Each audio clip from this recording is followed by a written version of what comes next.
Zdravo svima! Dobrodošli u prvu virtuelnu akademiju ženskog inovativnog preduzetništva.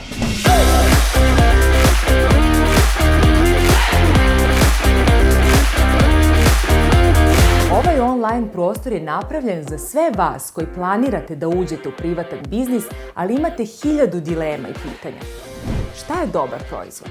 Kako sa porezima? Kako do kupaca? Kako do pouzdanog saradnika?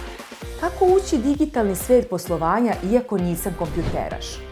Ova pitanja su samo neke od tema koje objašnjavamo u okviru virtualne akademije. Kurs je potpuno besplatan. 50 lekcija koncipiranih tako da vam svet poslovanja postane jasniji iako niste imali kontakta sa njim, raspoređeno je u 7 modula. Kroz kurs se krećete kao kroz igricu. Učite gledajući predavanja, gradivo obnavljate radeći zanimljive testove i tako otvarate nova polja znanja i na kraju vas čeka sertifikat prve virtualne akademije ženskog inovativnog preduzetništva. Ovaj projekat realizovan je uz podršku Kabineta ministra za inovacije i tehnološki razvoj.